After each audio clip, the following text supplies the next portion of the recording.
Bonsoir à tous, merci de venir sur TVS, la télévision Shekina, notamment à cette édition d'information du soir, consacrée essentiellement sur le social. Et pour démarrer, nous nous interrogeons à cet état de fait dans notre société. Les personnes, les sourds-muets, autant pour moi, sont souvent marginalisées lorsque ces derniers sont surpris en train de s'exprimer en langage de signes. Un état de fait qui a conduit notre rédaction à s'interroger sur la possibilité de l'épanouissement des langues de signes au Gabon. Inès Mungamombo. Voir deux personnes sourdes s'exprimer dans les artères de la capitale est souvent sujet de raillerie aux yeux des personnes qui s'expriment oralement. Or, que c'est le seul moyen qu'ils ont pour communiquer entre eux par la langue des signes. Cependant, une question taraude les esprits, celle de savoir, à l'ère du XXIe siècle, pourrait-on favoriser la langue des signes dans notre pays? Une question qui vaut son pesant d'or. Mais qui d'ailleurs a été évoquée lors de la commémoration de la Semaine internationale des sourds, placée sous le thème « Avec la langue des signes, chacun est inclus ». La langue des signes est identificatoire pour cette frange de la population. La langue des signes est pour beaucoup de sourds leur langue maternelle, puisque c'est la première qu'ils ont apprise. Même pour les sourds devenus sourds tardivement, vers l'âge de 3 ou 4 ans. Le langage oral n'a pas laissé de souvenirs assez importants pour permettre une oralisation facile. La langue des signes est donc identificatoire et de son image dépend la reconnaissance de la culture sourde. C'est leur langue, la langue des signes. Et il faut donc qu'on arrive à promouvoir cette langue des signes afin qu'elle soit pratiquée le plus largement possible.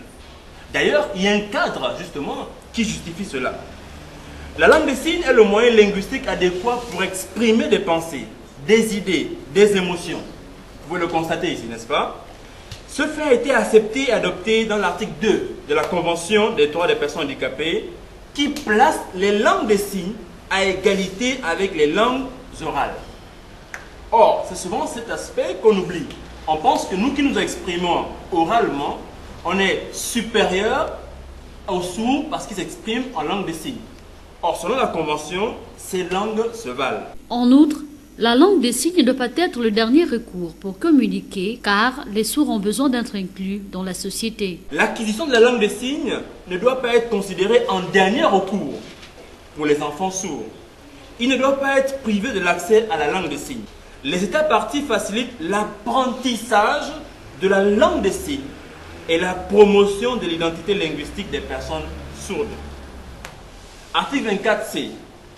Les États parties veillent à ce que les personnes sourdes reçoivent un enseignement dispensé dans la langue des signes et par le biais des modes et moyens de communication qui leur est accessible. Ensemble, unissons nos forces pour que l'inclusion intégrale des sourds soit possible dans notre pays. Toujours sur le volet social, les familles gabonaises semblent devenir de plus en plus monoparentales. Il n'est pas rare de rencontrer les enfants élevés soit par la mère, soit par le père, soit par la mère. Et dans ce cas d'espèce, les enfants semblent devenir les victimes de la modernisation de notre société, d'où on se demande à quoi ce phénomène social serait-il lié. Un reportage de Fouti Boulanga. Famille pourrait être définie comme étant l'ensemble des personnes vivant sous le même toit. Ces personnes peuvent être apparentées et généralement, elles le sont par le lien du sang ou par la filiation. Ainsi, l'on dénombre plusieurs formats de famille, la famille nucléaire, recomposée, monoparentale, élargie, entre autres. Au Gabon, la notion de famille selon le modèle africain semble de plus en plus perdre sa sacralité au vu du manque de solidarité observé dans certaines familles dites élargies, c'est-à-dire comprenant plusieurs personnes de la dite famille vivant dans le même foyer. La famille monoparentale semble devenir la norme sociale, surtout à Libreville. Il n'est pas rare de croiser au restaurant, à la plage, dans une cérémonie d'enfants ou autre endroit public, un enfant à moitié accompagné, c'est-à-dire accompagné seulement soit du père, soit de la mère. Même au sein des ménages gabonais, voir des enfants élevés par la mère sans leur père biologique n'est plus étonnant. On serait tenté d'accuser une séparation de corps liée à un divorce et au veuvage. Mais hélas, le constat est fait que plusieurs femmes gabonaises, surtout lorsqu'elles ont de grands diplômes, préfèrent s'adonner à une sorte d'indépendance financière qui s'apparente plus à du libertinage. Mais les enfants monoparentalement élevés sont le plus souvent les victimes de la société, eu égard au manque de l'autorité paternelle. Pour son bon équilibre social, un enfant se doit de grandir auprès de son père et de sa mère. Toujours sur le volet social, pour un montant estimé à plus de 40 millions de francs CFA et qui serait utilisé pour une année, la Caisse nationale de sécurité sociale, la CNSS, s'engage à suivre 2 compatriotes qui excellent dans le tennis professionnel hors des frontières gabonaises. Euphrem Yogedzo, Vitalis Kumba, reportage. Le tennis féminin gabonais sort petit à petit de son silence depuis l'entrée en scène de quelques mécènes. À cela s'ajoute un sponsoring en dents de scie, lequel nous espérons pouvoir atteindre sa vitesse de croisière dans les 2 prochaines années. Célestine Avomela et Manuela Nonda, 2 compatriotes et espoirs du tennis féminin, font leurs preuves dans 2 centres de formation ITF reconnus sur le plan mondial, respectivement à Nairobi et à Barcelone. La première citée est actuellement la numéro 3 sur le plan continental et 127e au classement mondial, devrait intégrer une nouvelle écurie en décembre prochain, soit à Barcelone ou aux États-Unis. Il faut déjà comprendre que les coûts ne sont pas les mêmes, parce qu'une académie à Barcelone coûte extrêmement cher. Bon, elle partira de Nairobi. De Nairobi, c'est vrai pour Barcelone ou peut-être pour les États-Unis, parce que ça dépendra des opportunités. Mais dans un premier temps, elle va commencer à Barcelone pour rejoindre Manuela Nonda, qui y est déjà depuis un an. Bon, avec la Fédération internationale de tennis, effectivement, le contrat ne s'arrête pas en fait. C'est-à-dire qu'elle est meilleure au centre depuis 2 ans, donc il n'y a plus l'utilité qu'elle reste là-bas. Donc c'est à nous de faire une proposition supplémentaire. Ils vont continuer à nous appuyer. On va aller d'ailleurs discuter avec eux à Nairobi. Dans quel sens ils vont continuer à nous appuyer. Mais tout ça rend dans le compte un peu avec la CNSS qui vient à point nommé parce que plus on progresse, plus les dépenses deviennent de plus en plus importantes. Alors que Manuela Nonda fait ses classes à Barcelone, elle sera toute heureuse d'évoluer aux côtés de sa coéquipière avec qui elle devrait défendre les verts, jaunes et bleus lors de la CAN senior de tennis. De l'autre côté, la Caisse nationale de sécurité sociale s'est manifestée de façon favorable en octroyant une bourse aux 2 athlètes d'un montant de 40 millions de francs CFA an. Je suis très contente qu'ils le fassent parce que ça montre que le pays nous soutient aussi en tant que tel un peu et ça aide aussi les parents de ne pas prendre tout en charge, ça fait du bien. S'agissant des charges dont la CNSS devrait s'accommoder vis-à-vis des 2 athlètes. Et dans les financements de leur centre d'entraînement. Voilà. Et voilà en gros en quoi se concerne ce contrat. C'est-à-dire, si par exemple elles doivent aller faire des compétitions au niveau international, la CNSS participe à l'achat des billets, à hébergement, restauration, transport local, y compris les coûts des participations. Voilà, donc c'est en gros, voilà en quoi concerne le contrat qui est établi entre ces 2 joueuses et la CNSS Gabon. Pour l'instant, la durée du contrat? Bon, alors pour l'instant, la durée du contrat est de 1 an renouvelable. Nous espérons que l'année prochaine, on va le renouveler. Parce que là, nous ne sommes qu'au début. Et parce que c'est pourquoi c'est important de le renouveler. C'est important parce que lorsqu'on commence une activité, il ne faut pas toujours la rompre. Et il faut comprendre que le sport, c'est pas aussi facile que ça. On ne va pas avoir des résultats là, maintenant, là. C'est vrai qu'on a des résultats avec certaines joueuses, mais il ne faut pas qu'on espère tout de suite avoir le résultat escompté. Il faut plutôt établir une relation sur le temps. Pour permettre à ce que non seulement les joueuses, parce qu'elles sont nouvellement professionnelles, ce ne sont pas déjà très professionnelles dans le sens où on a changé de catégorie, parce qu'il y a beaucoup qui sont partis de junior à maintenant senior, donc il faut leur donner plus de chance et je vais quand même essayer de dire qu'1 an c'est assez court, donc si on peut établir un partenariat sur le bout de 5 ans par exemple, ce sera bien pour les 2 joueuses de tennis. Le tennis gabonais serait-il sur le point de connaître une nouvelle ère?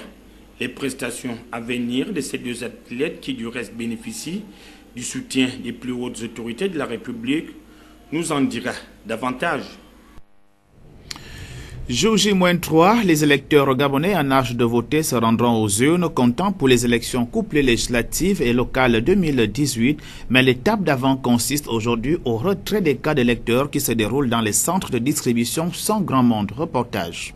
Et plus que 72 heures, les électeurs gabonais en âge de voter passeront dans l'isoloir, puis valider leur vote dans l'urne. Mais avant ces étapes, la première, liée au retrait des cas d'électeurs, est tout aussi importante dans ce processus électoral, ce qui passe nécessairement par le retrait de ce sésame, seul document arrêté par l'autorité en charge de la gestion de l'élection, permettant d'accomplir le devoir civique. Dans les centres de distribution des cas d'électeurs, des électeurs y sont présents comme ce compatriote qui se dit déjà prêt pour exprimer sa citoyenneté.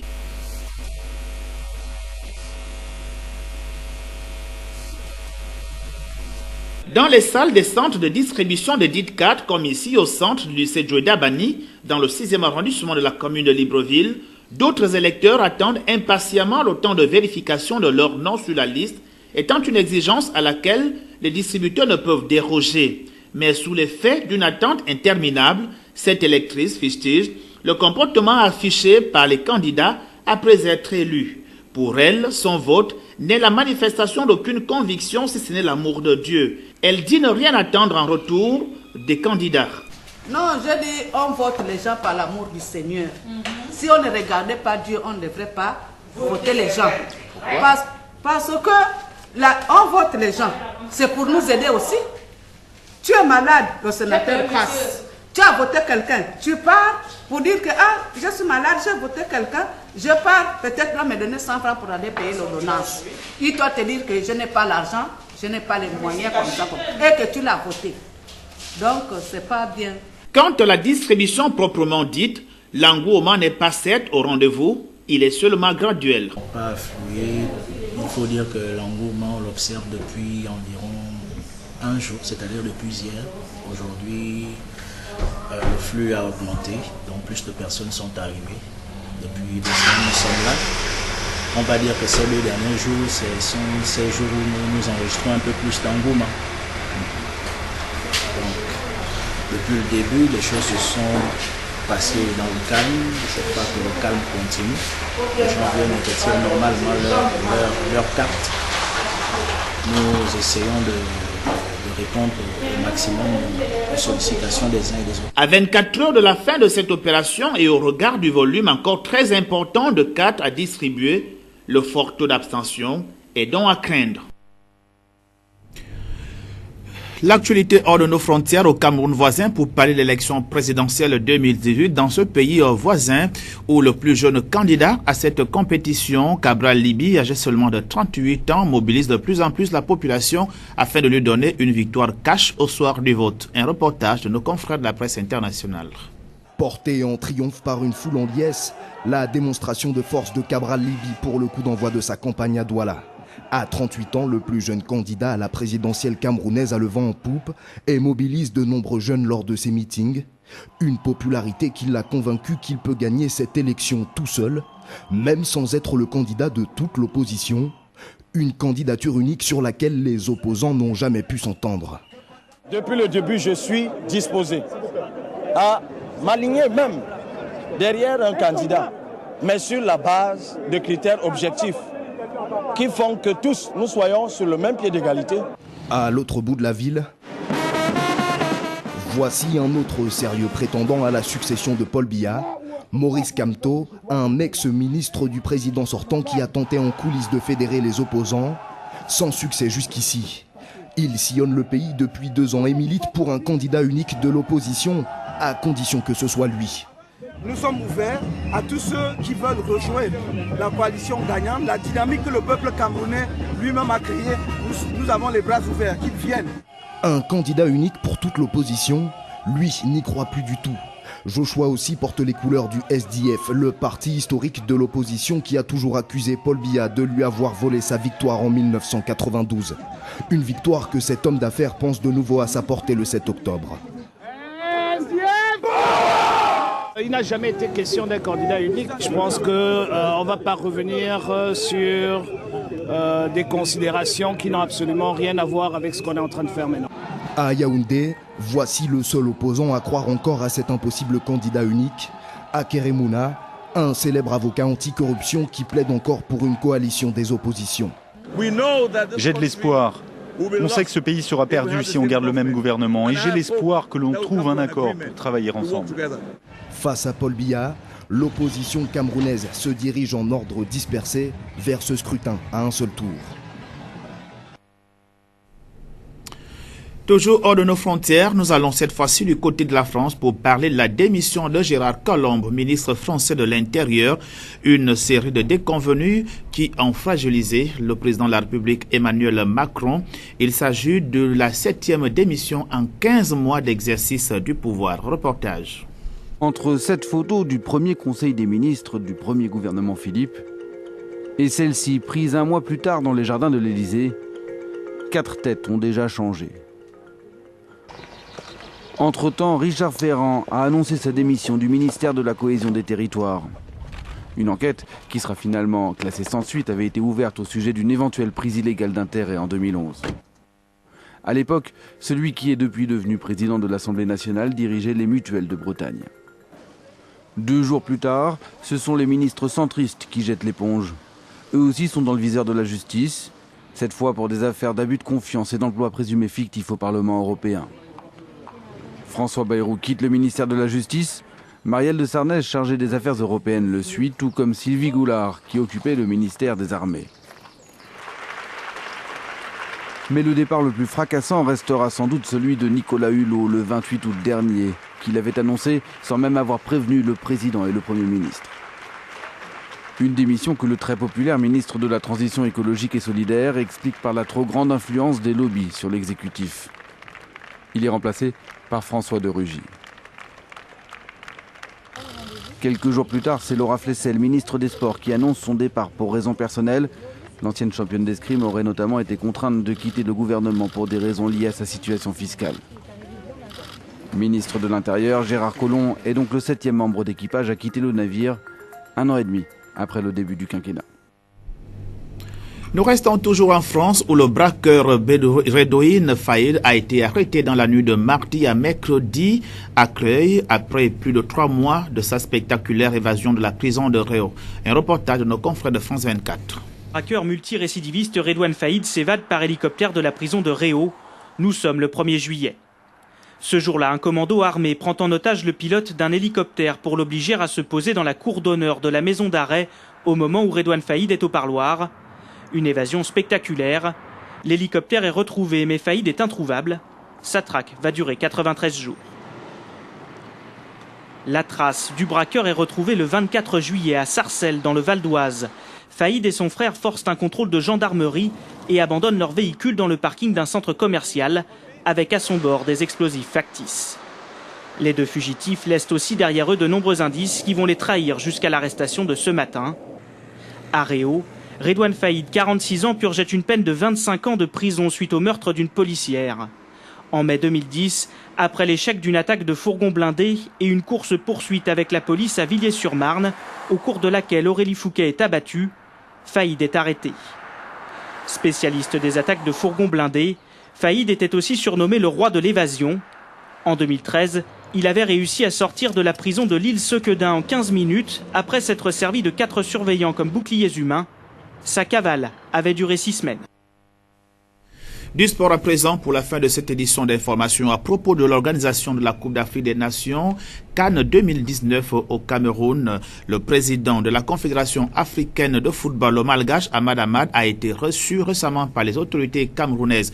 Au sortir de cet échange, les nouvelles sont rassurantes. Le Cameroun organisera bel et bien la Cannes 2019. Yasser Nicolas donc sur les images de nos confrères de la presse internationale. La Confédération africaine de football n'a jamais réfléchi à un retrait de la Coupe d'Afrique des Nations au Cameroun et n'a pas de plan B, a rassuré le patron de la Confédération africaine de football, Ahmad Ahmad, à l'issue d'une visite éclair à Yaoundé, durant laquelle il a rencontré le chef de l'État camerounais, Paul Biya. 4 jours après les déclarations peu rassurantes pour le Cameroun, le président de la CAF est venu discuter de la tenue de la Coupe d'Afrique des Nations 2019 au pays des Lions indomptables. À l'issue d'un entretien d'1 heure, Ahmad Ahmad s'est montré apaisant au sujet de la tenue de la phase finale sur le sol camerounais. Je remercie Samuel Eto'o. C'est grâce à lui qui a organisé cette visite pour enlever toutes les supputations à gauche à droite. La CAF n'a pas de plan B. La CAF n'a jamais réfléchi à un retrait de la CAN au Cameroun. Et c'est au Cameroun de nous dire, ce n'est pas nous qui organisons, c'est le Cameroun qui accueille cette compétition. C'est le Cameroun qui pourra nous dire demain, on est prêt, ah non, donnez-nous le temps, on n'est pas prêt. Ça dépend du Cameroun. Au Cameroun, les autorités sportives ont mis les bouchées doubles ces derniers mois pour répondre au cahier des charges de la Confédération africaine de football, notamment dans la construction et la rénovation des stades. Mais cette dernière a jeté un froid le 27 septembre dernier en annonçant qu'un retard important dans la réalisation des infrastructures avait été constaté. Mais au sortir de cette réunion, le président camerounais a donné l'assurance que le Cameroun sera prêt à l'instant T. Cette actualité sportive met ainsi un terme à cette édition d'information. Merci de l'avoir regardé.